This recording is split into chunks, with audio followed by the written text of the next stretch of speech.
There's a $5 bucket of paint that drops the temperature inside your house by 30 degrees. No compressor, no electricity, no moving parts. It works in the desert, in the tropics, and on a tin roof in Mississippi. Engineers at one of the most respected universities on Earth proved it in a lab. Then they proved it again on an actual building under direct sun. The surface cooled below the temperature of the surrounding air, not by a little, by almost 20 degrees Fahrenheit below ambient. A painted wall became colder than the shade next to it. That was 2021. The paper was published, the results were confirmed by independent researchers, and then something strange happened. The air conditioning industry said nothing. The Department of Energy stayed quiet. Utility companies across America did not mention it once in any customer mailing. A $5 solution that could cut cooling bills by 40% was treated like it did not exist. Not because it failed, because it worked too well. A technology that eliminates the need for a machine cannot sell replacement filters or generate monthly service contracts. And a bucket of white powder that any homeowner can mix in a garage cannot be licensed, metered, or controlled. This is the story of the coldest paint ever created and why the people who profit from your electricity bill pray you never hear about it. Welcome to Forbidden Camping. If these stories matter to you, the subscribe button and the bell are the simplest way to preserve this knowledge. Here we crack open the vaults the industry locked shut. Before the paint had a name, before Purdue University made headlines, the principle behind it was ancient. In the white villages of Andalusia, Spain, families have been coating their walls with lime wash for over 500 years. Walk through the narrow streets of Ronda or Fragiliana, and every surface blazes white under the Mediterranean sun. The interiors stay cool enough to sleep without any fan. The locals did not call it radiative cooling. They called it common sense. In Santorini, Greece, the same tradition stretches back even further. The iconic blue dome churches sit on chalk-white bases that reflect the Aegean sunlight back toward the sky. Fishermen noticed centuries ago that a whitewashed boat deck burned their feet far less than bare wood. Across the Arabian Peninsula, builders mixed calcium hydroxide with limestone powder to plaster desert homes. And in temperatures exceeding 120 degrees Fahrenheit, those interiors hovered near 90. In colonial India, the British Raj ordered every military barracks whitewashed twice a year and documented temperature drops of 15 to 18 degrees compared to unpainted stone. The technique migrated to British East Africa, the Caribbean plantations, and the American South. If you have ever driven through rural Alabama and seen old farmhouses glowing white in the sun, you are looking at the remnants of this knowledge. Grandmothers in Louisiana knew that a fresh coat of lime on the roof meant sleeping through August without soaking the sheets. But somewhere in the middle of the 20th century, air conditioning arrived. Willis Carrier had patented the modern AC unit in 1902, and by 1950, window units were selling faster than televisions. By 1970, central air became the standard in new American homes, and a $70 billion industry was born. The moment cooling became a product you could lease, finance, and service, the ancient bucket of white powder became a threat. Nobody banned lime wash. They simply stopped teaching it. Building codes never mentioned reflective coatings as a cooling strategy, and architecture schools replaced passive design with mechanical systems. And the Home Depot paint aisle filled with colors designed to look beautiful, but absorb every watt of solar radiation that hits them. The knowledge did not disappear. It was simply drowned out by the hum of 60 million compressors running at once. Now, let me tell you what Purdue University did that changed everything. In 2020, a materials science professor named Shulin Ruan assembled a team in a basement laboratory in West Lafayette, Indiana. Their mission was deceptively simple: create the whitest paint in human history, not for decoration or aesthetics, for thermal performance. They understood that ordinary white paint reflects about 80 to 85% of sunlight, but the remaining 15 to 20% is absorbed as heat. On a rooftop in Phoenix, that leftover absorption raises surface temperature by 30 degrees above ambient. Ruan's team needed a pigment that would push reflectance past 98%. They tested over 100 formulations across 7 years of research. They experimented with calcium carbonate, zinc oxide, and aluminum oxide. But every formulation fell short of the threshold. Then they tried barium sulfate. This video is just the tip of what has been buried. I have gathered everything the outdoor industry and the energy cartel do not want you to know. Everything inside the complete forbidden camping vault. A solar water heater built from scrap that utility companies lobbied to outlaw. An earth battery that pulls voltage from the dirt beneath your feet. A biosand water filter that removes 99.5% of pathogens for under $10. An atmospheric water harvester that pulls drinking water from thin air using mesh and morning dew. A passive earth tube cooling system that ancient Persians used to chill underground chambers. A trom wall design that heats your cabin all winter with zero fuel. And now this. A $5 roof coating the AC industry pretends does not exist. Over 10 guides in one vault. No fluff. Straight to the point. The link is in the description. But stay right here. This video is just getting started. Barium sulfate is a mineral found in nature as barite ore. It is chemically inert, non-toxic, and already used in medical imaging where hospitals pump it into patients for X-ray contrast scans every single day. But Ruan's team discovered something nobody had published before. When barium sulfate particles are sized between 400 nanometers and 3 micrometers in a specific distribution, they scatter sunlight across the entire visible and near infrared spectrum. More importantly, they emit thermal radiation in the 8 to 13 micrometer wavelength window. That window is the atmospheric transparency band. It is the one sliver of the electromagnetic spectrum where thermal energy passes straight through the atmosphere into outer space without being absorbed. The paint does not just reflect sunlight, it actively pumps heat off the surface and radiates it into the vacuum of space. Ruan's team published their results in the journal ACS Applied Materials and Interfaces in 2021. The numbers silenced every skeptic in the room. 98.1% solar reflectance, the highest ever recorded for any paint formulation. During controlled outdoor testing in West Lafayette, the painted surface dropped to 10.5 degrees Celsius below ambient temperature. That is roughly 19 degrees Fahrenheit colder than the surrounding air at midday under direct sun with no shade and no electricity.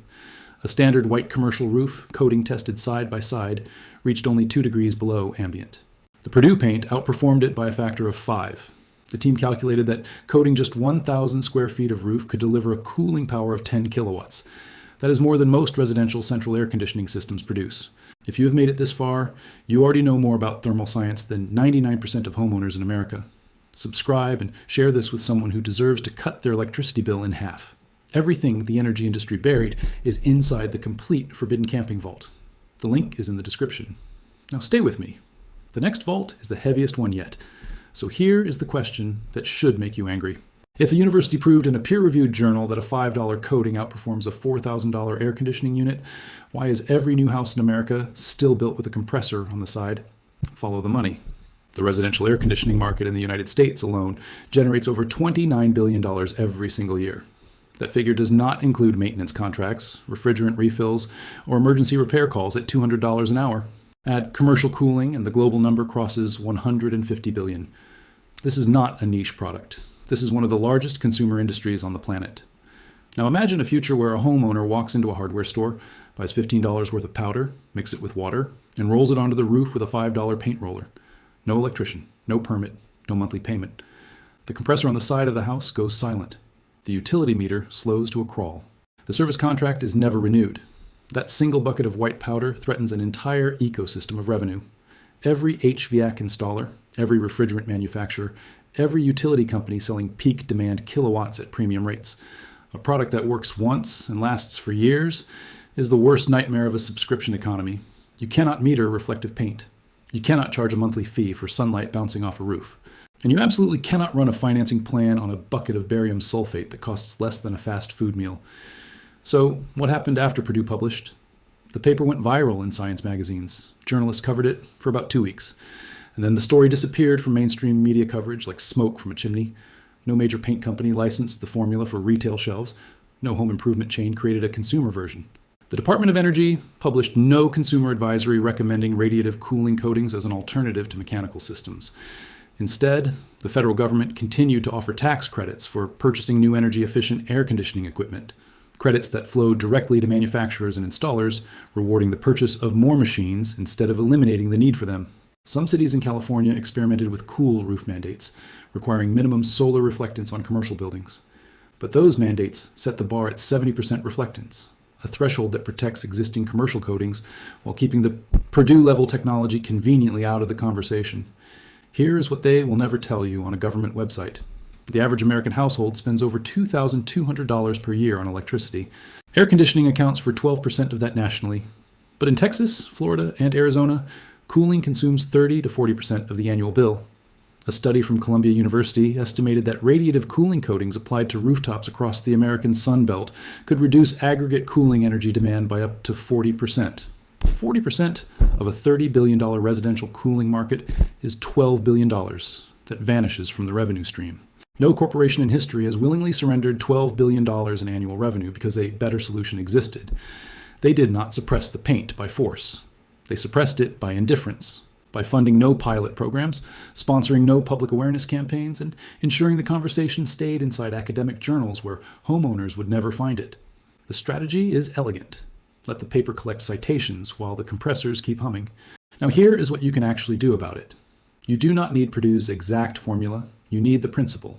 The goal is maximum solar reflectance plus maximum thermal emissivity in the 8 to 13 micrometer range. Here is the simplest version that works. Start with exterior grade titanium dioxide white paint. This is the base. You can buy a gallon at any hardware store for around $25 to $30. Now add your reflectance booster. Purchase food grade barium sulfate powder online. A 2-pound bag costs between $8 and $15 depending on the supplier. Mix the barium sulfate into the paint at a ratio of roughly 30 to 40% by weight. Stir thoroughly until the powder is fully dispersed with no visible clumps floating on the surface. The mixture will be thicker than normal paint, and that is expected because you want a dense, opaque coating. Clean your roof surface before application. Remove dirt, moss, loose debris, and any peeling old coating with a pressure washer or stiff broom and hose. Apply the first coat with a standard roller, covering every exposed surface in even strokes. Let the first coat dry for at least 6 to 8 hours, ideally overnight if humidity is above 50%. Apply a second coat perpendicular to the first for complete coverage. Total material cost for a 1,000 square foot roof is roughly $30 to $50, depending on how many coats you apply. Compare that to a new central air conditioning system installed at $4,000 to $8,000, plus $300 to $500 annually in maintenance. The paint pays for itself before the first coat is fully dry. For an even cheaper option, mix hydrated lime with water to create a traditional lime wash. Add titanium dioxide pigment powder at 10 to 15% by weight for improved UV reflectance. This lime wash formula has been used on Mediterranean rooftops for centuries and costs under $10 per batch. It will not match Purdue's 98% reflectance, but field tests show 85 to 90% is achievable, which still outperforms any commercial cool roof coating on store shelves today. One critical detail. Reapply every 2 to 3 years for lime wash or every 5 to 7 years for the barium sulfate blend to maintain peak reflectance as dust and weathering accumulate. A homeowner in Austin, Texas documented a 26-degree Fahrenheit surface temperature drop after coating his metal roof with a barium sulfate paint blend. His August electricity bill fell from $310 to $187, a 40% reduction. That is not a laboratory result. That is a power bill with a date on it. The knowledge did not die. It was waiting. Waiting under 500 years of lime wash on a village wall in Spain, waiting inside a published paper in a university lab in Indiana, waiting for someone to pick up a roller brush and take back control of their own roof. The pharaohs knew that white surfaces repel heat. The Greek fishermen knew. Your grandmother knew. The only people who forgot were the ones paying $4,000 for a compressor. If this video opened something for you, subscribe and share it. Every share preserves what the energy industry tried to bury under a mountain of monthly bills. The next vault opens soon, and what is inside will change how you think about the water coming out of your faucet.